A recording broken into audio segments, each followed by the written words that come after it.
Hello and welcome to the Intellect's Cove.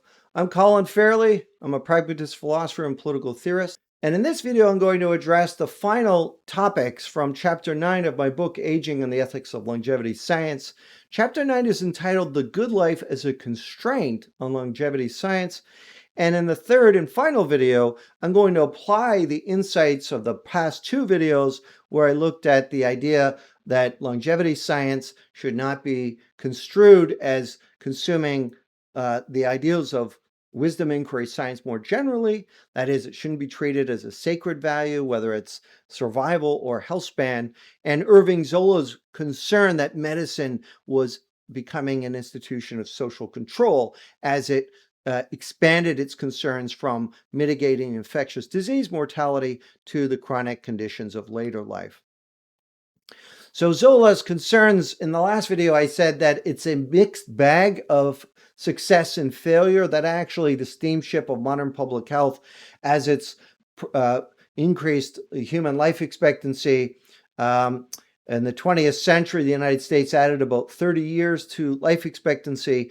And I argue that it was a mix of good and bad. There were certainly examples where public health was, I believe, justified in recalculating the balance between individual autonomy and increasing public health. So things like seatbelt legislation and changing the regulations around the design of automobiles, public health campaigns for smoking cessation. And there were other examples where, for example, during the early 1980s, coercive measures to try to mitigate the risk of HIV transmission and the ongoing war against drugs. There are certainly examples where the coercive power of the state has been used in ways that are not empirically justified or morally valid in terms of the harms that are realized on vulnerable populations and the potential public health benefits. So I'm going to talk now about the insight that what we can learn from these historical examples with respect to pursuing the ideal of rate control. Now, in Zola's article, Medicine as an Institution of Social Control, he identifies 4 taboo areas where he hopes that we will resist the medicalization of these 4 taboo areas. And one of those areas is aging. So this is why he's a great interlocutor to add into my book. So he says when it comes to aging, when it comes to pregnancy, when it comes to drug use and alcohol, basically the government is going to medicalize all these areas, and he hopes that we will resist this expansion of the scope of medical science. Now, I believe all 4 of these areas are justified areas for medical science to expand its purview, though the devil's in the detail about how it does so. So I do believe Zola suffers from what I called a status quo bias, that is, that the less, the more minimalist approach of public health in the late 1960s was what he took to be the optimal balance between public health and respect for autonomy. I think we should be open to recalculating that balance, but it has to be empirically valid and morally defensible. And I already noted in the previous video that the war on drugs, I think, is one where I would come down much more on Zola's position because I don't believe it's being predicated on empirical evidence, and I think it's done harms that outweighed any potential benefits. But I'm particularly interested in the aging component because I agree that geriatric medicine is a legitimate scope of concern for public health and medicine, but I also am sympathetic to Zola's worry that we will medicalize aging and create some harms that we should try to avoid. So to our contemporary ears, this is a passage from my book, Zola's concerns about the medicalization of these 4 areas will no doubt strike most of us as antiquated, if not puzzling. None of these issues is now considered taboo topics in medical science. Rather, all 4 areas are legitimate areas of concern for wisdom inquiry science. Healthy aging, drug addiction, alcoholism, and maternal health are all important aspects of public health. So I push back on all four of these things with respect to Zola, though there's some overlap I would have with his concerns around, for example, drugs, and even on the alcohol. The alcohol one, there certainly is a movement now in public health because some, even small amounts of alcohol consumption are associated with cancer risks of certain, about 9 cancers. And so there are some that are now, advocating for like no alcohol prescription. So there's aspects of that I think do exemplify what Zola was worried about, that like, yeah, basically everything has some risk with it. I'm much more in favor of focusing public health campaigns on like binge drinking as the area of concern rather than simply any concern. I mean, if we're going to target everything that's associated with some increase in cancer risk, then it's going to be a long list. All right, so let me focus specifically on the implications of this for aging. I think if Zola were here today, he'd say, look, the geroscience hypothesis is at risk of medicalizing aging. You're now talking about putting people on a medication for addressing biological aging when this is just part of the natural life cycle of the human lifespan, and we don't need to medicalize it. I have some sympathy with this concern, and actually it's factored into the way I've tried to address the issue of the geroscience hypothesis more broadly. So the worry that I think Zola would have, and I actually have, is that the war against disease frame would simply be applied to aging. And then we would say, now we have to have a war against aging, and that aging is a disease, right? It's fatal. That's true, it is fatal. But I actually dispense with this approach. I don't think that this is the best way to frame and advocate for translational gerontology. And so I actually am sympathetic with what Zola is arguing about being that we should resist pathologizing aging or medicalizing aging. So the problem with this approach, I think there are many problems with it. One is that it pathologizes chronological aging. All right, so people chronologically age at the same rate, but their biological rate of aging can vary a lot. And so simply knowing that somebody is over 80 doesn't by itself tell you about their health status compared to somebody who's 70. The 70-year-old might actually be biologically older than the 80-year-old because of their genetics or lifestyle or exposure to the stressors of accelerated aging. But it also risks perpetuating ageism, right? Like all people of a certain age have the onset of senescence. And I think that this is just an unhelpful frame. And I also don't think that the general public will adopt this as something that will inspire them to pursue the non-pharmacological or even pharmacological interventions to increase health span. So that's the route I haven't taken. And that's the route that I think Zola in particular was worried about. And so I share his reservations about going down that route. Instead, what I've tried to do is distinguish between the war against disease approach of increasing survival time with a completely distinct ideal of rate control, which aspires to increase the health span and compress morbidity, frailty, and disability in late life. So the second paradigm of longevity science is not a paradigm of disease. It's a paradigm of health promotion. And I think that that's a much more positive frame. And I think it's much more likely to resonate with people in terms of motivating them to pursue the interventions, both non-pharmacological and pharmacological, to increase the ideal, the realization of healthy longevity. So I'm going to reject the war against disease. And here's just a quotation as another reason why I resist this. Biological aging, even the accelerated rate of biological aging from a lifetime of exposure to stress events, is not a medical emergency like the spread of smallpox, cholera, Ebola. This means that public health does not need to declare a war against aging or employ mandates or coercive regulatory policies such as imposing fines on unhealthy lifestyles to decelerate the rate of biological aging. Right? So whenever you make something a medical emergency, whether it be COVID-19 pandemic or obesity, there's the danger of a emotive versus empirically informed government response. And I don't think we should amplify that risk for translational gerontology.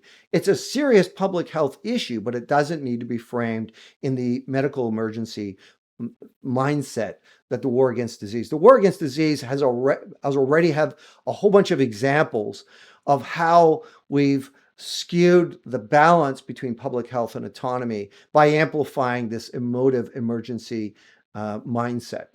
And so I don't want to repeat that. Right. So this is part of the reason why I don't employ this frame. We don't need to adopt this frantic war against aging mindset.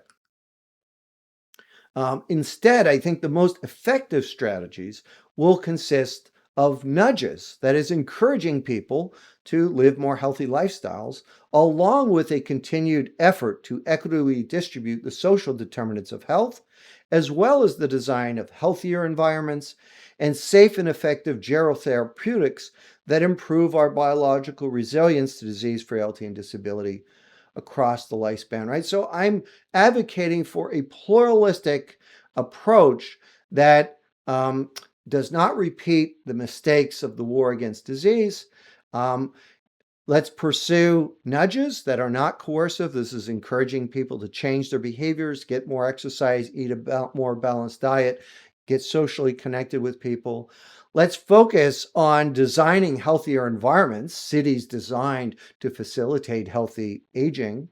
And let's also prioritize the development of gerotherapeutic drugs, which, in conjunction with healthy environments and healthy lifestyles, will allow us to tap into the benefits of healthy longevity and minimize the risks of accelerated biological aging. That, I think, is the strategy. That certainly is the ideal of rate control that I think is morally and empirically defensible. And I, have gone to great lengths in developing my argument to avoid replicating the mistakes of the war against disease. So in designing this book, I looked at 100 years of success and setbacks of the war against disease when assessing what wisdom inquiry longevity science should prescribe. And I wanted us to avoid repeating the same mistakes, right? History is a great lesson. And if there's anything that we can learn from the history of the war against disease, is that there are real successes and there are real setbacks and failures. And we don't want rate control to have to spend 100 years going through the same successes and failures before realizing the aspirations of healthy longevity. So we can benefit by taking seriously the history of the war against disease and not and guarding against making the same mistakes. So let's prioritize the empirical evidence. Let's focus on measures that are likely to be feasible and that respect individual autonomy and do not expand some kind of coercive intervention on the part of the state or public health more broadly.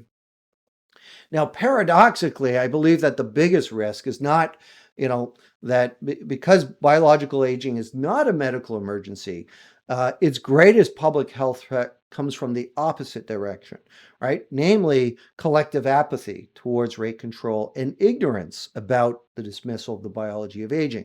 So as I noted in previous videos, there's a negativity bias in media coverage, and this creates a big problem for the field of translational for gerontology and geriatric medicine because they can't compete with the news of the day, which, turn on the news, you'll see news about war somewhere in the world, violence, and these things consume mass media and social media attention. And it's a real challenge for translational gerontology to kind of capture the attention of the public. But rather than framing the imperative to slow aging in some kind of negativity frame that can then go into the mass media news cycle, I have, made the case for the 6 distinct societal benefits of slowing aging, while recognizing that this will not make the evening news. I do believe that a sage and wise society should try to pursue the benefits of healthy longevity. So what's the concluding move then? You might kind of be disappointed to say, look, this is going to necessarily lead to the marginalization of translational research in the biology of aging, because it can't gain traction in a world where people want negative news, or they want, to catastrophize aging in order to see it as sage. Well, this is the position that I'm comfortable with advocating for. The ideal of rate control must not only be compatible with respect for individual autonomy. We need to recognize that most people will not say that living, the maximally healthy life is the good life. That's going to be relevant. They also are they do care about being healthy, but they're also pursuing a good life. And so it has to be compatible with respect for individual autonomy, but also with respect for the pursuit of a good life, as well as a genuine commitment to the sound empirical evidence and the promotion of equality and inclusion to help redress rather than perpetuate existing and persistent health span disparities, right? So this is a tall order. It's a Herculean challenge. The good life, at least for the majority of people, will not entail enduring overly burdensome lifestyle measures, such as persistent fasting over the adult lifespan. And because of this, I mean, there are people that advocate for caloric restriction or intermittent fasting as ways of trying to mimic the effects of, caloric restriction for boosting the health span. But I don't believe that this will be something that most people can persist with for many decades or have an interest, because there's other things that they're doing in their life beyond, trying to only maximize their health span. So I do believe that drug innovation it will likely prove to be both necessary as well as potentially very significant public health measure for rate control. So I'm a big champion of lifestyle modifications like exercise, stopping smoking, etc. But even on the exercise one, there's a limit as to what the average person is likely to see as a feasible. Certainly, they could avoid the onset of accelerated aging by engaging in, I think, feasible lifestyle choices. But whether or not they're going to be capable of doing for the whole adult lifespan, there's going to be variability. People face time constraints. They're balancing work and familial commitments. For these reasons, I believe that the ideal of disease control has to expand to pharmacological and not simply the non-pharmacological, but also because developing drugs that mimic the effects of caloric restriction, which definitely have a more profound impact on lifespan and health span in laboratory animals than exercise alone. I think it's going to be a bigger impact than simply one lifestyle modification by itself. But really, you want to have the combination of all these things. But I think respect for the pursuit of the good life gives us good reasons to see the aspiration of rate control in a much more expansive way than only pursuing the non-pharmacological measures. So that concludes. I couldn't cover everything. There's quite a lot that I want to say in this chapter. I've just given you a kind of a snippet of some of the main argumentation and insights. In the next chapter, I'm going to be addressing the concern, well, what about a good death? Just like a good life, a good death is also a constraint on the ideals of longevity science. Humans will die despite what the war against disease might try to do in maximizing survival. We are mortal. Death will come, and it has really important implications for both the ideal of disease control and the ideal of rate control, and that will be the focus of the next few videos.